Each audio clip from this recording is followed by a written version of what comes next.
welcome to another episode of Practice Underwater. And I have an episode I'm looking forward to where we have a guest here. And I asked, one of my typical pre show kind of comments is, what are we going to call you today?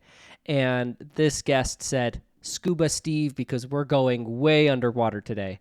And so, what a great way to get started, right? I haven't really gotten to know Scuba Steve all that well, but just get me started on that note, I'm quite excited. So, welcome to the show, Scuba Steve, and hopefully we're going to have a great interview today. So, how's it going, Scuba?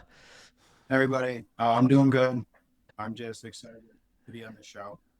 Well, we're excited to have you. And so, first name Scuba, last name Steve. So, we'll call you Scuba Steve, and I'll call you Scuba as we're going through it. So, Cool. Scuba, maybe you can just kind of get us started with, introduce yourself to our audience, not in any specific terms where they would know about you, but like, maybe when you graduated from dental school, how you got into ownership, how long you've been into ownership, those types of things. Just kind of help us get oriented into your world. Yeah, I graduated 2018. Um, I was lucky to have my dad, who was a old school dentist his whole life. So I was around that forever. And outside of school, I ended up taking my first job as an associate. It was initially like a perfect setup. They brought me in, saying ownership or like partnership, which is definitely something I've always wanted to do. And it was amazing in the beginning because it was just like a husband and wife, kind of like mom and pop shop with amazing offices, just gorgeous. Like every system in place you can imagine, every technology, the patients were pumped. It was great. We also had, it seemed like unlimited amounts of patients. So in the beginning, that was amazing because when you graduate, like all you want to do is dentistry. But then as the years went on, I kind of started seeing like they were definitely going more corporate. Um, well, more like not necessarily corporate, but more like production based and like higher turnover and like only caring about how much you can produce and how fast. And that was definitely a big turn off for me, but it was tough because I still like love my patient, I love my staff, and I love dentistry. So I was lucky to have like all the dentistry in the world. But eventually, I was talking to my buddies, my dad, and I was like, this is definitely not the path I want to go down. I don't think it's right for the patients. I don't think it's sustainable. Every year, like every 6 month check in, they kept on pushing back partnership, ownership. And I could kind of tell like I probably was never going to get it with them, or at least how like I envisioned it. There's probably 8 other associates. I was like the first real associate, but they brought a bunch of other ones on around that time, and like all of the other ones left. So it was a tough decision, but I had to go home to my wife one day and be like, I think I have to leave my job. I've never done this before. And like always, she was like, yeah, obviously I know that, but you have to be the one to figure that out. So, it was freaky, but we kind of did it. And I was there for 5 years. So, I was getting caught in, an awesome associate setup, making good money, having all the patients in the world, great staff, great office. So part of me was thinking, well, if I don't do it now, I'll never do it. And we had a little girl at the time. She was almost 1. So if I knew I was going to move, I didn't want to do that when she was older. So, we did everything kind of backwards, but knowing that my main goal was I wanted to be around family and I wanted to, have my kids have a good life growing up. So we actually moved and bought a house next to my sister that, dang, I'm going to give all this information next to family that I'd rather be in a location with family than necessarily the best practice location. So here I am, not necessarily working, having a new home, and having to try to find a business. But it felt good because I knew I always wanted to do this. Like having my dad as a mentor growing up and him being kind of old school and like very close to patients, and kind of the turnoff that I've seen from the other side of the spectrum with, where it could go, kind of more of, I'd say like a bad DSO model where it's just, the owners aren't practicing clinically as much and they're just like pushing production, this and that. So I kind of wanted to find a practice which was the best of both worlds. Um, I think I undershot the landing. I think I went way too small just because I was so turned off of how big the other offices were. But I'm still very lucky. It's just it's pretty interesting how everything started. Yeah, so maybe help me understand. So I understand that around 2023, you left your, you graduated 18, you worked there for 5 years, you left that job, you moved back home, close to family, and talk to me about did you get directly into ownership? Did you go straight to another associateship? Like, walk me through what happened when you moved. So I said I never want to go back to an associateship. And it was mostly based on non-competes. And I know, they say they won't ever hold up in court, and now it's actually not a thing. But I don't care. Like, I don't really want to battle someone in court regardless. So I decided to move away, buy my own practice, not risk being an associate again because I didn't want to risk getting hit with another non-compete. And I just knew I always wanted ownership. I was already 5 years out. I think it was like potentially now or never. Um, I did. I mean, I started with my buddies used you guys, shared practices. So I had about a year between. I gave them a year notice, so I had a year to start preparing. I went through all the podcasts, all the notes. Obviously looking back, I wish I knew more about buyer's rep and how coaching worked. But even looking back, like I knew absolutely nothing. Like I didn't even know what a buyer's rep was. I didn't even know like dental coaching was a thing. So obviously looking back, I would have done it all, but it's scary when you start and you're like, I have no job, no money. I have two homes, but I don't even need two homes. So it's like you're all over the place. But just listening to the podcast and taking notes and kind of doing a deep dive and all that, that helped so much. Um, but I think what it helped the most with is saying no to a lot of practices. And finally, I said yes to his practice. And it was interesting how bad it was. I think I was burnt from the place I was at not treating me as fair as I think they should have once I left. Like once it was 6 months out, I think they stopped. And I was like their producer. I was there 5 days a week, all this stuff. And I knew the office, I knew the patients the most. It's very weird, but they cut me off from doing everything. Like they said 6 months out, like I couldn't do implants, I couldn't start any Invisalign cases, any like full comprehensive cases. And I think 3 months out, they cut me from doing crowns. And like I understand their logic. They didn't want any, in between treatment, but it was still hard to go do that in addition to thinking in my head, like, wow, I don't have a job set up yet. So I found this practice and I pretty much saw a fee for service and I just had blinders on for everything else and I just went for it. Um, Looking back, I probably would have made the decision still, but it would have went about it way different. So the practice I bought for almost 50 years was just a crazy high end fee for service, um, cosmetic only office. And the original doctor, which I didn't buy the practice from, was actually amazing. Like I went in there and to this day, if I see his crowns, I still have to check on the x-rays. I'm like, this is amazing. Um, it it was good and bad. I mean, it was bad because I went somewhere where there's almost no treatment plan available in like the existing patients. But overall, it was way better because now I saw this work that, if you take care of it and do it correctly, I mean, these people can have perfect restorations for 50 plus years. I mean, it was really cool to see. Wow. Yeah. Yeah. Unfortunately, I didn't buy it from him. So it's everything's kind of fuzzy, but I think he sold around 5 years ago, 6 years ago, and but stayed on for 2 years. But he sold to, I think, it's like Medicaid DSO, and they've bought it to try to turn it into just like this high producing, take home practice, which it did, but not for that reason. It did because he did amazing work and, you know, was an awesome dentist in the area for almost 50 years.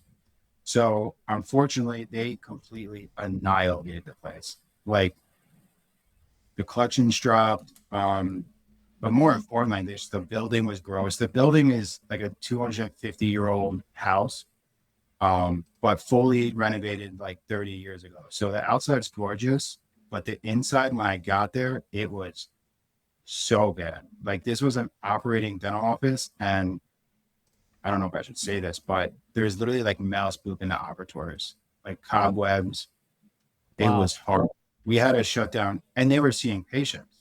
So it was freaky. I had to shut down everything, like deep clean as much as I could, but I didn't own the practice or the building. So I was limited on what type of renovations I could do. But I'm like, I'm not having my patients come in here. So we just had to redo the ceiling, paint it. We had fluorescent lights, so I had to switch all those out. Um, Cleaned everything up. I mean, the counters, it was crazy. There was not 1 millimeter on the counters in an operatory where there wasn't something there, like out all the time. So it's super gross. We went down, we cleaned all that stuff, and that was just cosmetic. So, oh wait, I don't want to get too far ahead of myself. Before I talk about how the office was, I want to talk more about the transition because Well, I um have some questions for you first before we jump into that. So, I'm interested in the historical collections. So, like, what was the historical collections of the office? And I'm curious about the purchase price as well. yeah, so they were seeing patients 4 days a week. Um, it's only 4 ops, but they're pretty much using it as like one hygiene, one or two make kind of two doctors, like one doctor, one overflow. I think there was a point where they had two hygienists, but it just didn't work out. So their collections were it fluctuated a lot the 3 years before I bought it. It was like 500, 700, 600. And I think my minimum at the time that I was comfortable with just loans and everything was like that 600 mark. So I kind of was there, not really, but we went with that. I And what was the purchased, purchase price? I think it was 475 with 50,000 capital. So Got it. overall, very low, very good, but it was in pretty rough shape too.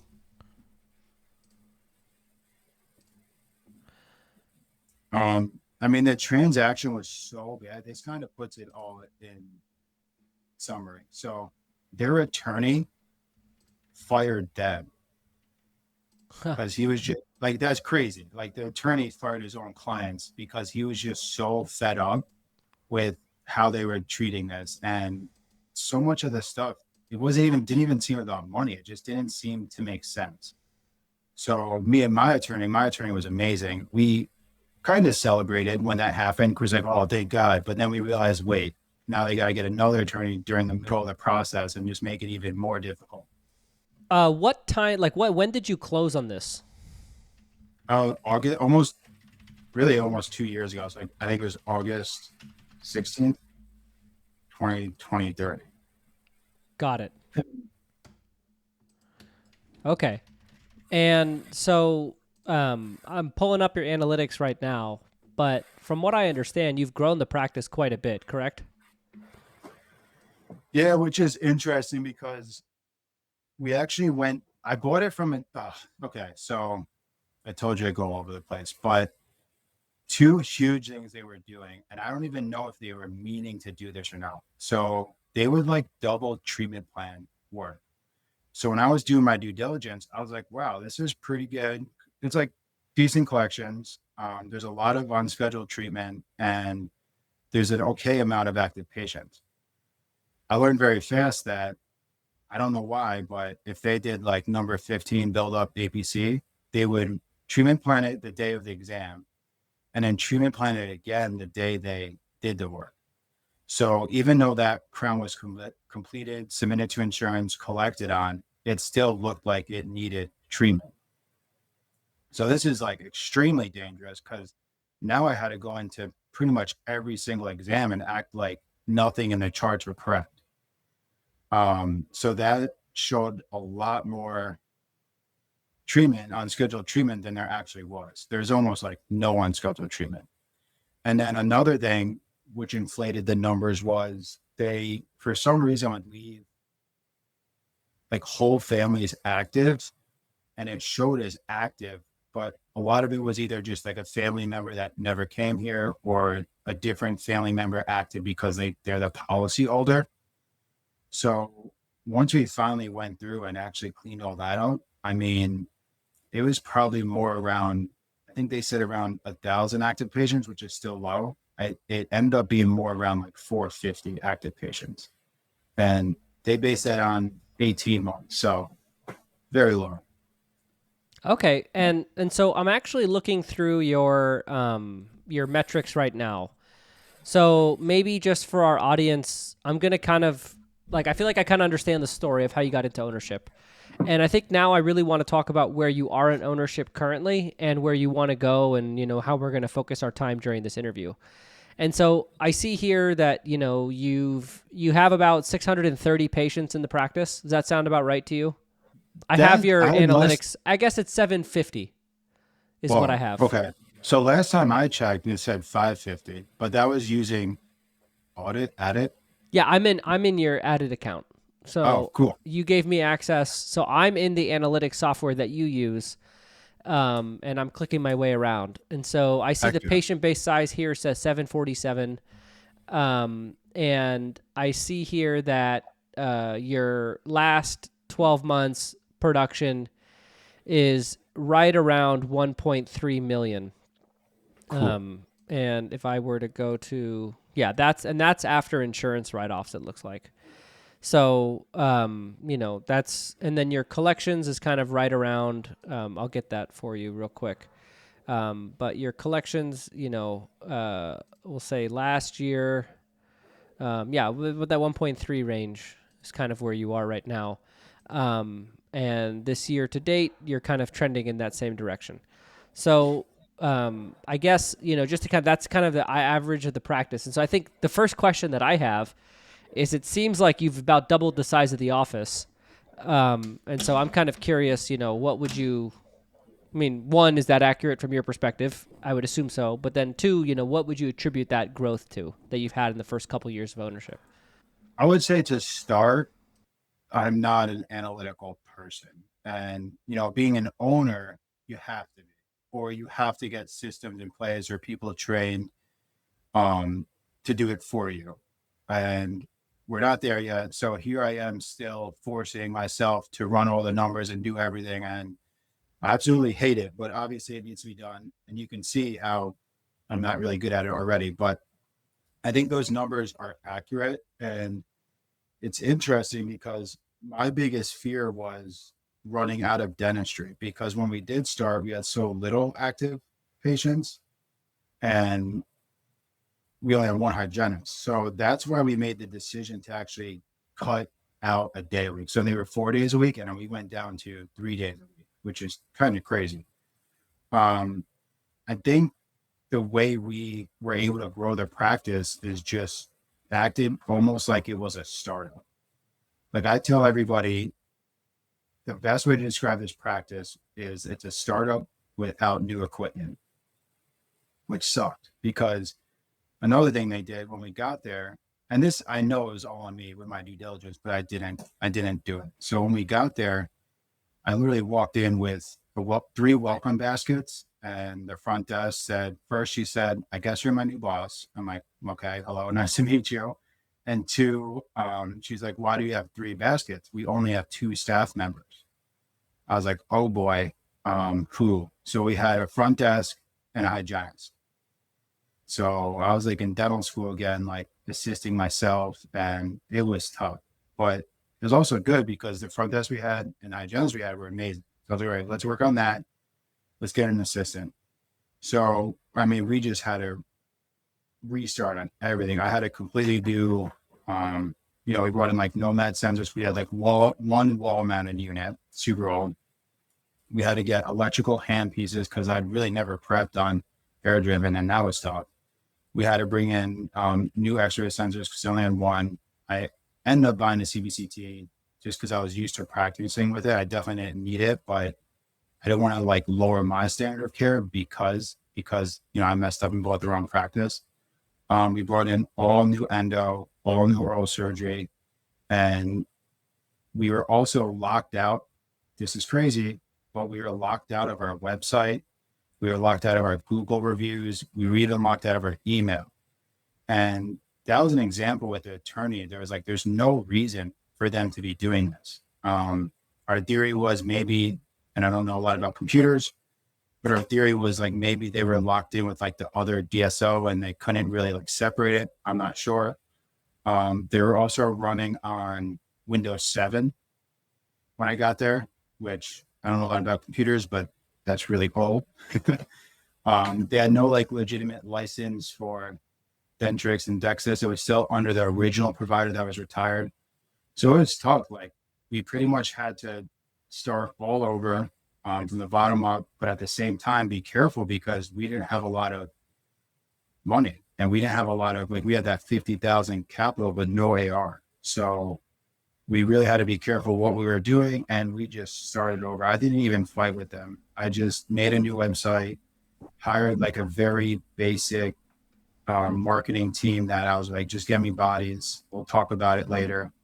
Really following your guys' leads with the reviews, and really just was treating every patient how my dad taught me and how I assume the original doctor went about it.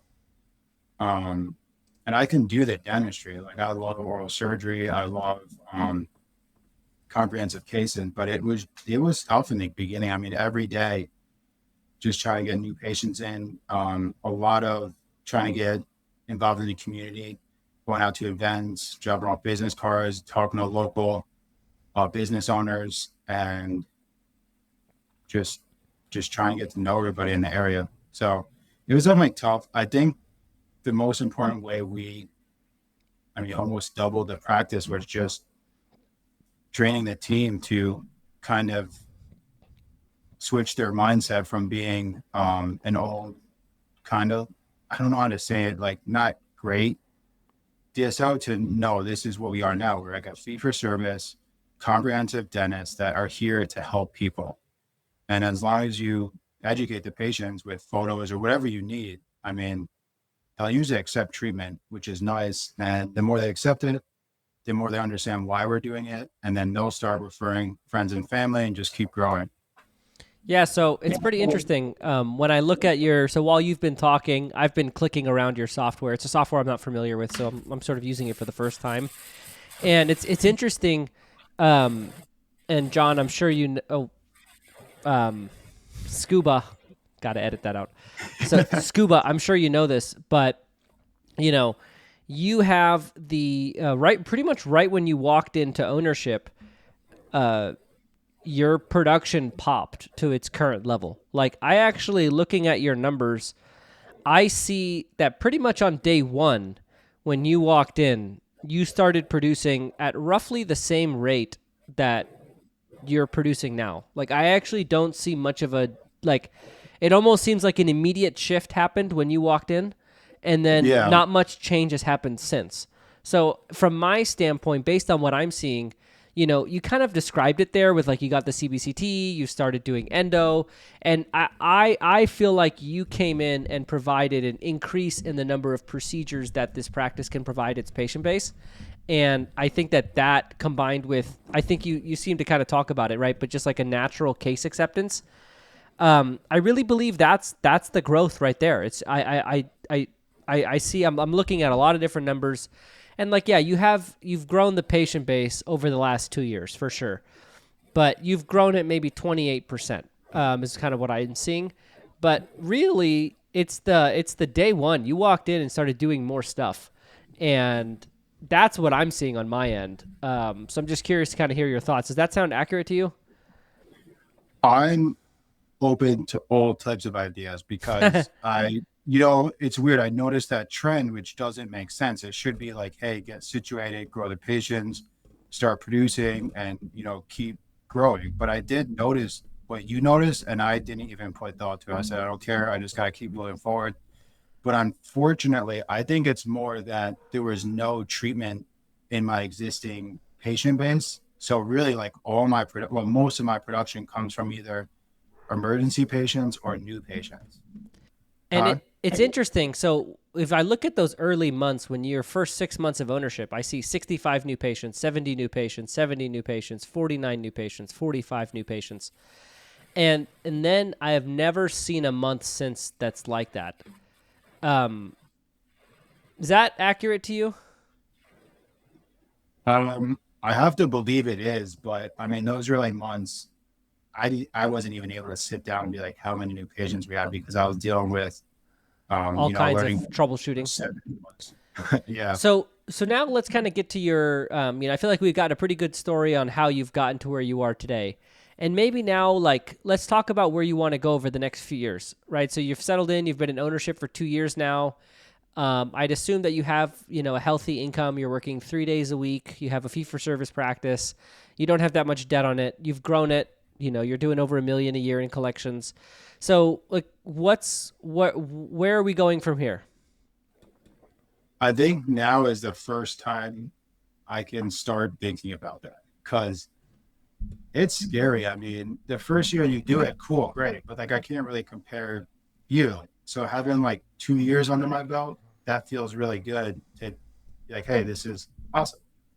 Um, it kind of sounds cliche, but like I really wanted to be an owner because I really want my staff to like come into work and be, as happy as you can be at work. I know they're not going to come in and do it for free, and I know they hopefully rather be with their family and friends, but I think you can do both. I think you can be a great dental office and have people enjoy themselves to an extent. Same thing with my patients. Like I saw the two extremes. I saw, an old school fee for service doctor where in my mind, it was kind of like see a hole, fix a hole. And then new school, more business oriented office where maybe they'll give the patient as many options as they should and go right to, I don't know, like all on X. So I want to practice where we give patients option, and as long as they understand what they need to understand to make the decision and the pros and cons of each, we can let them do that. So maybe help me out. What's your team size right now? You have 3 team members. So it wasn't day one, probably like day four. My hygienist of 37 years came to me and said she was retiring. And I said, I know, and this sucks. um, I begged her. I was like, listen, I know you've been through so much these last 4 years, but this is a fee for service practice. They're definitely not coming from the doctor. They're not coming for the old doctor. They're not coming from the original doctor. They're coming for you. And you're a great hygienist. I don't want to ruin your like retirement phase, but I need you to give me as realistically as long as you can. So I asked for a year from her and she said 6 months. I was like, thank God, I'll take it.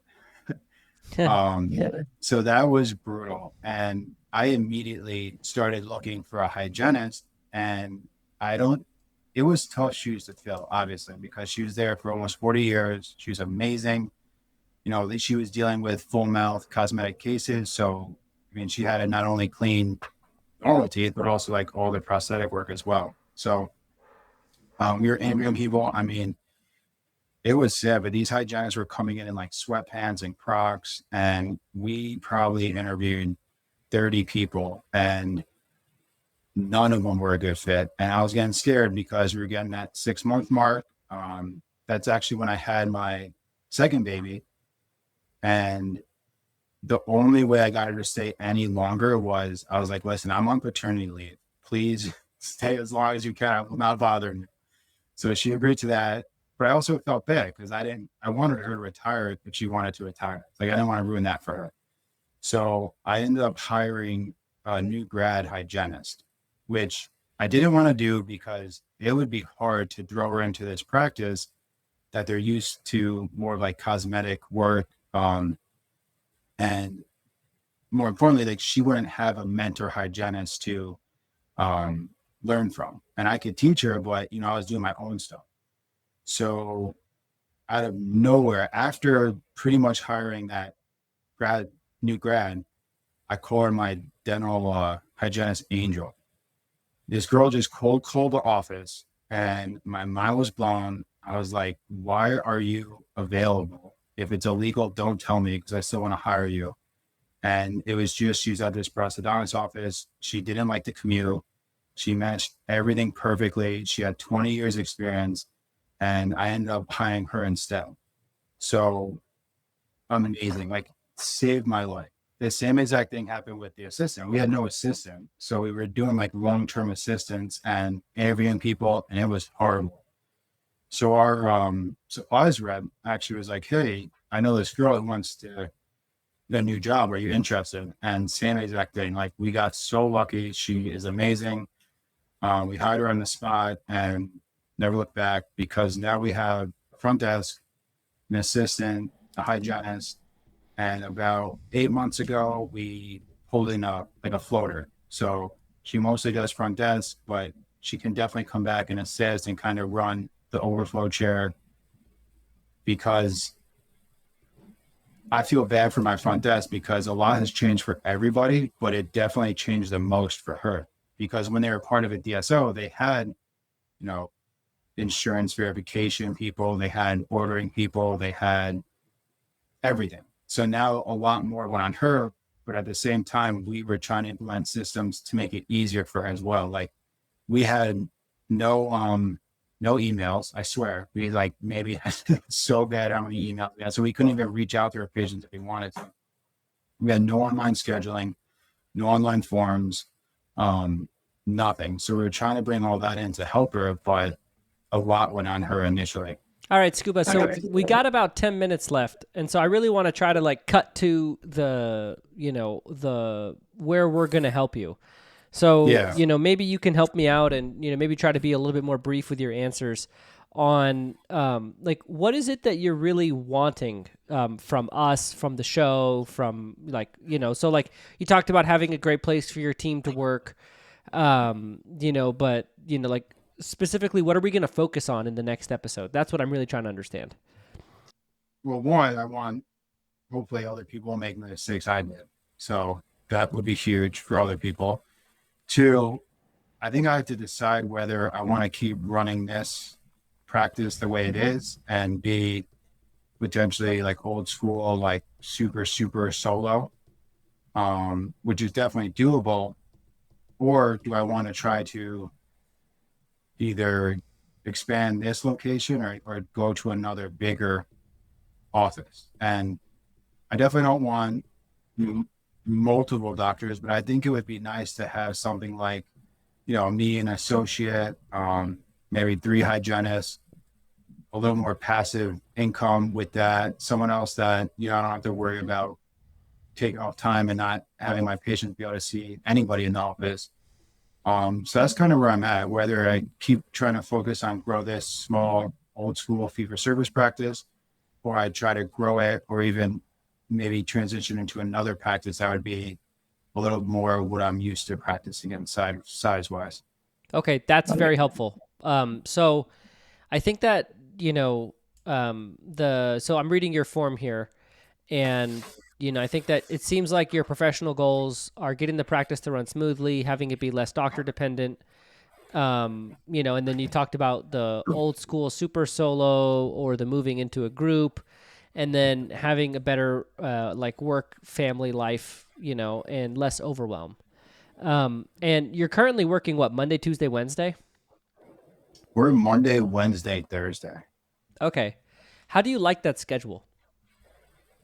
It's weird. I mean, I go to another office probably once a month or every other, maybe 1 to 2 times a month. And I only do oral surgery there. So that's my Tuesdays. I think ideally I would do Monday, Tuesday, Wednesday, or Tuesday, Wednesday, Thursday. But overall, that's not bothering me right now. Okay. And is your income where you'd like it to be? It sounds goofy to say, but I have no clue. Like, I think a problem that I've always had is I think I wrote this on the sheet too. Like, once you hit your goals, like, almost force yourself to be happy because I think I know I'm going to hit my goals. And then before I even hit my goals, I'm thinking about like what I can do next. And that's fine for me as a person because I know that's how I operate. But I've noticed that that's really hard on my team and my family. Because if we all work so hard to hit this goal, and I'm just like, okay, what do we do next? That's hard for the team to be like, okay, well, he didn't care, and we just busted our butts for a year to get this goal. So I don't know if it's more about being happy with income. It's more about like celebrating when I get my income. I And what always is your joke income about, right now? that's the thing. I joke with my CPA. I'm like, hey, how much should I make this year? So it sounds like I made 500,000, which is a lot, I think. And do you put all of that money into your personal checking account? So me paying myself as an associate was like 200,000, and another 300,000 on average was business owners. So right now we're just putting as much as we can back into the office, because I also, so since that, I bought the property and the building. So a lot of that went to that. Um, I'm happy with, I just hate numbers. So like, yeah, of course I'm happy with 500,000. I think it's more of how can I do more dentistry and just focus on the things I like and still make 500,000 and have more systems and kind of like business management in place, so I don't have to stress myself out with all that stuff. Yeah. So I think that, where I think I'm starting to get more clear. And what I'm thinking about right now is, a progression. I like to use the word crawl, walk, run. And, I think that, like, frankly, Scuba, and don't take this the wrong way, on the continuum of crawl, walk, run, I feel like where you're at in ownership right now is like crawl to walk. Like I think you've kind of gotten you've gotten settled. Like you said, like I've settled, but just your form, I think with like systems in place, processes, repeatable ways of operating. I really think that's the next step for you is getting more organized in how you operate with your team. And the conversation about the group, to me, I think that conversation occurs after you've nailed where you currently are. And so I think from my perspective, like I really see a path where, maybe in the near term we focus on optimizing and getting the most out of your practice that you currently have, where you have a higher income, you're doing more production, your team is more organized, and like there's a lot of meat on the bone here. I think your numbers are high, but I also think fee for service numbers tend to look high. But like I would imagine that you could probably, be more productive in your current configuration. And then I think that might give you some more time to really tackle the next step, right? Where you are looking at that larger practice and you're saying, okay, now I've gotten to this step, because I think you still have one hygienist, right? So we're pretty far off from a fee for service type setup or a multi doctor type setup where you might need three hygienists, right? So there's like this in between step that I think is the next step, which is, we call it the productive solo. And I think your numbers put you in the productive solo range, but your team configuration is like more of a solo. And so I think that's sort of like what I would call the next step for you, is to get to that like more mature solo practice that's more systems based. And, that would translate into like a more repeatable income that's higher. And then I would think that there's a natural reevaluation point at that point. But I also think there's a conversation that we could have probably at the end around, like your mindset around goals and, maybe push into that a little bit. But that's kind of where my head is at in terms of like where we should be focusing our time. What are your thoughts on that? Yeah, I mean, you're good. I think you're spot on. And it's nice to know that I'm finally at that point after 2 years where we can start just like recalibrating what just happened. Yeah. Yeah. I think recalibrating is a good word.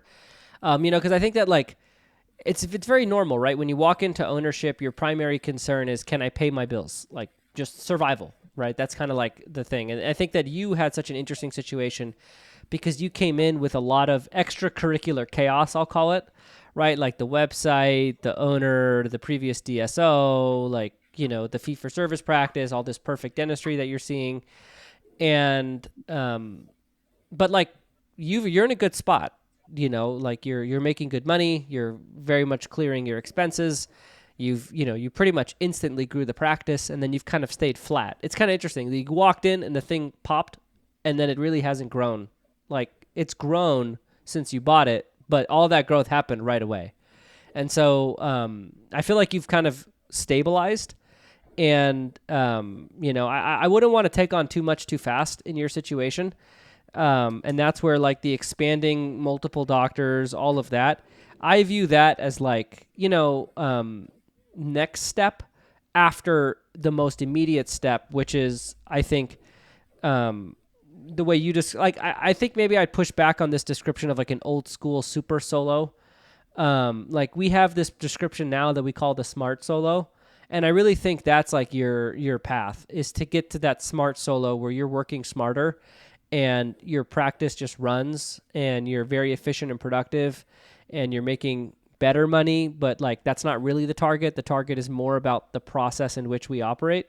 And that's where I want to focus with you maybe next week on the next episode about like getting your practice to that place and then having it kind of evolve from there. Yeah, I think you are spot on. And only two, I'll try to be quick with this, but the two things are, I gave you a warning in the beginning though. So, Yeah, I know. I told you to ramble, so don't don't feel like I. two goofy things is like when I walk in, I don't hate my practice, but I don't love it. And I know you don't need to love, your practice, but I want to, and I want to be excited to go to work and see my patients. Even though my original associate job, I love that. Like I walked in with my patients, the team, me and the owners didn't agree, but day to day, I felt good walking in. Even where I go and do the oral surgery at the other practice, I feel good when I walk in. It's just like a good environment, a good team, high energy, awesome. So that's something that I think we can get back to it, but I think my team has just been thrown around so much in the last 6 years. It's like they're in shock still. So, and then I got in there and I ran them pretty hard in the beginning. So, Yeah. yeah. So And it's that's like, actually where I really want to start. Like that was of everything you've said, that last statement hit me like a ton of bricks. I walk into my office and I just don't love it. Like of anything that I said, that in my opinion is like first on my list of wanting to dive into. I find that super interesting. And so, Scuba, I'm going to recap this episode for our audience. And then I'm going to kind of get into the next part where, you and I are going to take a little break. And then we'll come back next week. And we'll talk about that. We'll start there and then we're going to go from there. So, sweet. For our audience here, Scuba has a very unique story. Graduated in 2018. His dad is an old school dentist. And you can see that there's this theme of the old school dentist that has kind of made its way throughout the episode. Was an associate for 5 years, very, very busy office, and then ultimately moved back home, bought a practice, a 50-year fee-for-service established office that was owned by Medicaid DSO. That seller worked for the DSO for a while, and then Scuba bought it from the DSO. Historically, it was doing between $500,000 to $700,000 in collections, and then really, right when Scuba walked in, the practice kind of popped in terms of its collections amount to where it is right now, which is about 1.2, 1.3 million per year in collections.